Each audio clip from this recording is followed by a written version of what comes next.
Halo semuanya, kali ini saya akan memaparkan materi mengenai biofarmaseutika sediaan nasal dan pulmonal. Nah, keluaran napas dimulai dari kalfunasi atau rongga hidung sebagai gerbang pertama, di mana rongga ini dibagi dua oleh septum nasi dan di dalamnya terdapat kongka superior, medial, dan inferior yang memperluas permukaan mukosa hingga sekitar 150-160 cm persegi. Di bagian vestibulum terdapat fibrisae yang menyaring partikel kasar berukuran lebih dari 10 mikrometer.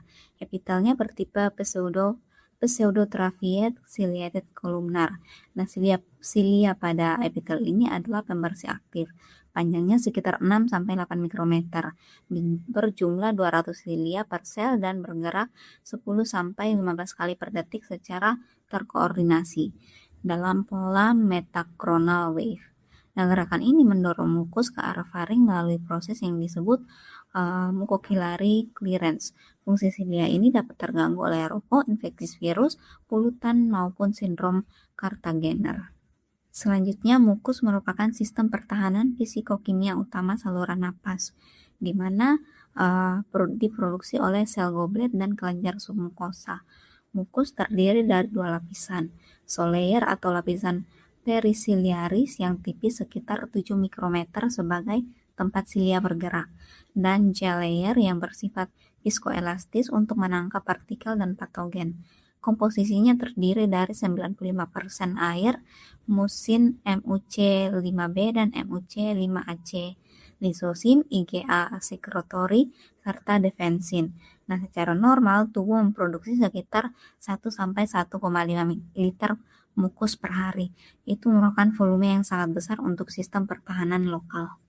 Nah, bergerak lebih dalam ke saluran napas, kita mengenal pohon bronkial yang terdiri dari 23 generasi percabangan, mulai dari trakea di generasi 0 dengan diameter 1,8 cm, lalu bronkus utama kiri dan kanan di generasi 1-2, kemudian bronkus lobaris, segmental, dan subsegmental, kemudian semakin distal bronchiolus terminalis di generasi 17 hingga 19 berdiameter kurang dari 0,5 mm, dan di generasi 20 hingga 23 kita menemukan bronchiolus respiratorius, yaitu alveolar duct hingga alveolus. Struktur ini penting karena menentukan di mana partikel obat akan terdeposisi. Kemudian masuk pada pohon bronkial. Nah, seiring dengan bertambah distalnya percabangan, histologi dinding bronkus pun berubah, di mana bronkus besar memiliki tulang rawan hialin, kelenjar submukosa, silia, dan sel goblet. Semakin ke distal, tulang rawan berkurang dan otot polos semakin mendominasi hingga di bronchiolus tidak ada tulang rawan sama sekali. Nah, bronchiolus terminalis bahkan mengandung sel Clara atau sel klub yang menghasilkan surfaktan lokal dan enzim CYP 450. Kaliber bronkus diatur oleh sistem saraf, yaitu parasimpatis menyebabkan bronkoprintiksi melalui reseptor M3, sementara simpatis via reseptor beta 2 adrenergic menyebabkan bronkodilatasi. Seiring dengan bertambah distalnya percabangan, histologi dinding bronkus pun berubah. Bronkus besar memiliki tulang rawan hialin, kelenjar submukosa, silia, dan sel goblet. Semakin ke distal, tulang rawan berkurang dan otot polos semakin mendominasi hingga di bronchiolus tidak ada tulang rawan sama sekali. Nah, bronchiolus terminalis bahkan mengandung sel Clara atau sel klub yang menghasilkan surfaktan lokal dan enzim CYP 450. Kaliber bronkus diatur oleh sistem saraf. Parasimpatis menyebabkan bronkokontriksi melalui reseptor M3, sementara simpatis via reseptor beta 2 adrenergic menyebabkan bronkodilatasi. Kemudian ada alveoli. Alveolus ini adalah unit fungsional terkecil paru. Jumlahnya mencapai 300 hingga 500 juta dengan diameter 200 sampai 300 mikrometer. Total luas permukaannya luar biasa, yaitu 70 sampai 140 meter persegi, setara dengan lapangan tenis. Dengan ketebalan membran alveolo-kapiler hanya 0,1 sampai 0,5 mikrometer. Terdapat dua tipe sel epitel, yaitu pneumosit tipe 1 yang mencakup 95% luas permukaan dan sangat tipis untuk memfasilitasi difusi gas, dan pneumosit tipe 2 yang memproduksi surfaktan berupa DPPC sekaligus meregenerasi sel tipe 1. Nah, karakteristik inilah yang menjadikan alveolus sebagai lokasi absorpsi obat yang sangat ideal. Kemudian masuk ke keuntungan sediaan nasal, di mana sediaan nasal ini memiliki sejumlah keunggulan biofarmasetik yang signifikan. Pertama, bypass first pass metabolism. Obat yang diabsorpsi melalui mukosa nasal masuk langsung ke sirkulasi sistemik melalui vena jugularis interna dan vena cava superior tanpa melalui hati. Menguntungkan obat seperti estradiol, progesteron, desmopressin, dan morfin. Kemudian yang kedua kayak vaskularisasi. Nah, plexus vaskular submukosa di daerah turbinate dan septum memberikan aliran darah tinggi sekitar 40 mm per menit per 100 gram, mendukung absorpsi cepat. Kemudian yang ketiga, tersedia jalur nose to brain atau N2B, yaitu melalui aksoneuron olfactorius yang menembus lamina cribriformis. Obat itu dapat langsung mencapai bulbus olfactorius dan sistem saraf pusat. Jalur ini menjadi terobosan terapi Alzheimer dan Parkinson karena melewati blood-brain barrier. Di sisi lain, sediaan nasal juga menghadapi berbagai hambatan. Clearance mukosiliar yang cepat dapat membersihkan obat sebelum sempat diabsorpsi. Volume cairan hidung yang terbatas, yaitu sekitar 0,5 mili, membatasi jumlah obat yang dapat diberikan. Enzim-enzim lokal seperti aminopeptidase dan protease menyebabkan degradasi enzimatik, terutama untuk peptida dan protein. Nah, permeabilitas mukosa juga bersifat selektif terhadap ukuran dan sifat fisikokimia molekul. Beberapa eksipien juga dapat menyebabkan iritasi dan toksisitas lokal. Selain itu, adanya variabilitas antar pasien seperti kondisi rinitis atau deviasi septum itu juga turut mempengaruhi absorpsi dari obat. Pada sediaan pulmonal inhalasi, efektivitas terapi sangat bergantung pada pola deposisi partikel. 3 partikel kunci yang perlu dipahami adalah MMAD, kemudian GSD, ada FPA, FPF, yaitu merupakan korelasi antara ukuran partikel dan tempat deposisinya. Partikel yang lebih dari 10 mikrometer terdeposisi di rongga mulut dan orofaring, 5-10 mikrometer di trakea dan bronkus utama, 1-5 mikrometer mencapai bronkiolus terminal dan alveoli. Ini adalah range ideal untuk asma dan PPOK. Sedangkan partikel kurang dari 1 mikrometer sebagian besar terekspirasi kembali. Kemudian absorpsi alveoli. Nah, alveoli ini memberikan kondisi yang sangat optimal untuk absorpsi obat, khususnya makromolekul. Membrannya sangat tipis, hanya 0,1 sampai 0,5 mikrometer, sehingga jarak difusinya itu minimal. Luas permukaannya yang masif 70 sampai 100 meter persegi memungkinkan absorpsi dosis besar. Paru ini menerima seluruh curah jantung sekitar 5 liter per menit, mempertahankan gradien konsentrasi optimal. Tidak ada first pass hepatik, obat langsung masuk ke sirkulasi pulmonal. Yang paling menarik adalah kemampuan absorpsi makromolekul seperti insulin secara efisien, seperti yang telah dibuktikan oleh Alfrisa, insulin inhalasi yang telah disetujui oleh FDA untuk diabetes tipe 1 dan tipe 2. Kemudian faktor yang mempengaruhi biofarmasetika.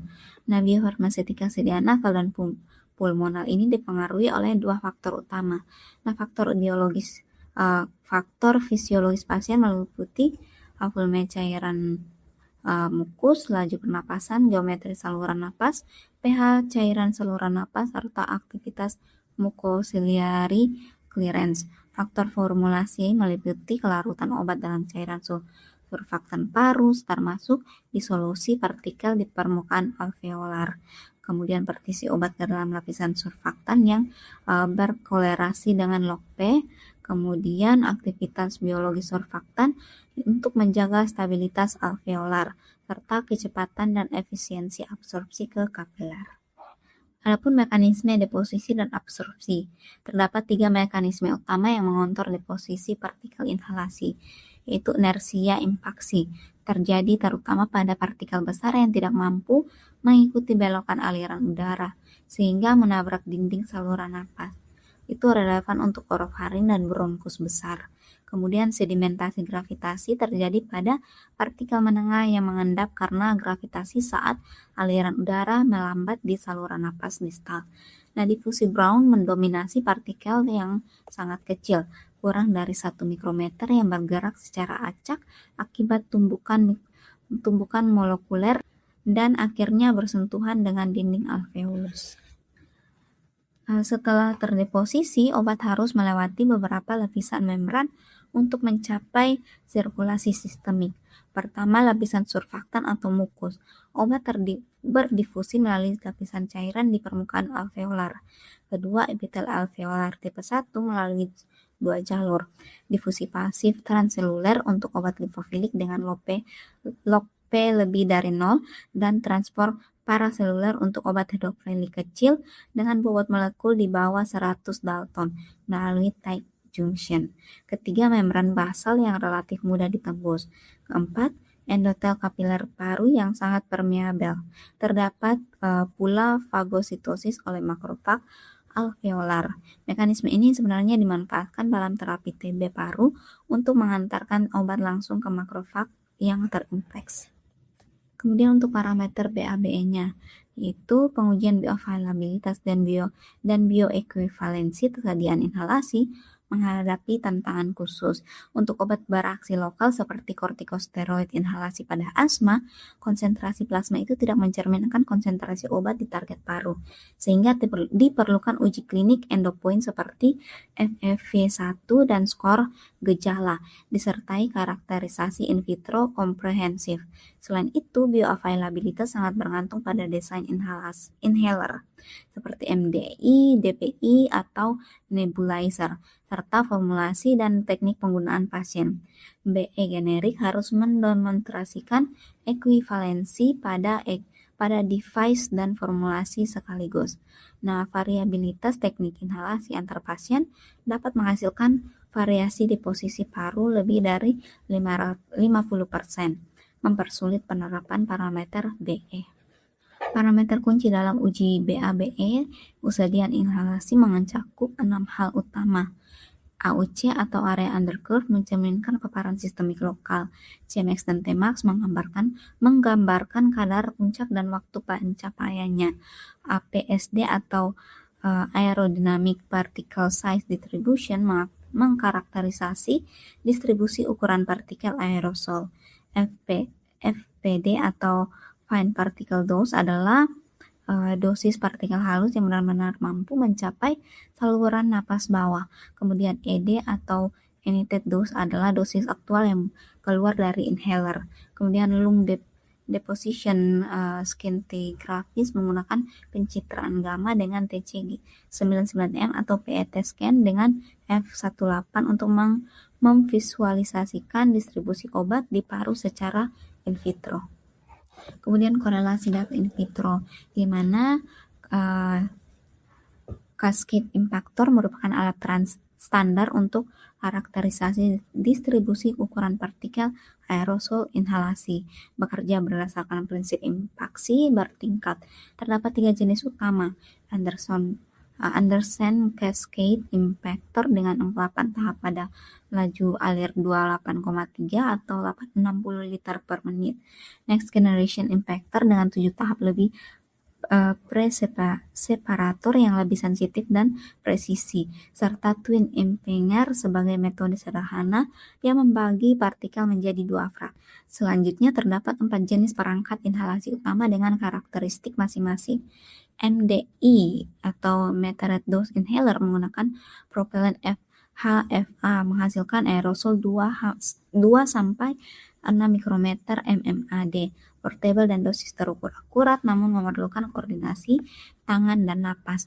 DPI atau Dry Powder Inhaler tidak memerlukan propellan target MMAD 1-5 mikrometer. Lebih mudah digunakan namun membutuhkan aliran inspirasi minimal 30-90 liter per menit. Kemudian nebulizer mengubah larutan menjadi aerosol halus, cocok untuk anak-anak, lansia, dan pasien gawat napas, namun waktu nebulisasi lama. Kemudian soft mist inhaler menghasilkan awan mist berkecepatan rendah sehingga deposisi paru itu lebih tinggi dan impaksi orofaring lebih rendah. Contohnya itu Respimat untuk tiotropium. Kemudian dalam teknologi formulasi sedia nasal dan pulmonal terdapat 3 pendekatan inovatif. Yang pertama, liposom sebagai sistem penghantaran berbasis vesikel fosfolipid berlapis ganda mampu mengenkapsulasi obat hidrofilik di inti air maupun obat hidrofobik di bilayer lipid, memberikan level-level terkontrol dan perlindungan obat. Penetration enhancer digunakan untuk meningkatkan permeabilitas membran mukosa terhadap obat hidrofilik dan makromolekul. Teknologi partikel berstruktur khusus seperti partikel berpori dengan densitas rendah, nanopartikel polimerik berbadan PLGA atau PLA, serta spray freeze drying dan spray drying untuk menghasilkan serbuk inhalasi dengan morfologi dan ukuran partikel yang normal.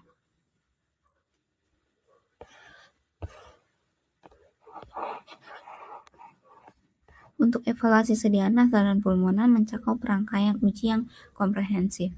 Distribusi ukuran partikel diuji dengan Cascade Impactor NGI atau ACI dan difraksi laser. Dosis terpancar diuji menggunakan dose uniformity sampling apparatus. Permeasi membran dievaluasi dengan membran sintetik PAMPA dan sel C. Dosis terpancar diuji menggunakan dose uniformity sampling apparatus. Permeasi membran dievaluasi menggunakan dengan membran sintetik PAMPA dan sel calut 3 atau KAKO2. Nah, mukoadhesivitas dinilai dengan tekstur profil analisis. Clearance mukosiliar diuji pada model trakea ayam atau sel HAE. Lung deposition in vivo menggunakan gamma scintigraphy. Stabilitas formulasi mengikuti panduan ICH Q1A pada kondisi tropis 40 derajat Celcius dan 50% kelembapan relatif. Terakhir, uji bioekuvalensi mengintegrasikan data farmakokinetik, APSD, dan uji klinik endpoint. Ini referensi yang saya pakai. Terima kasih.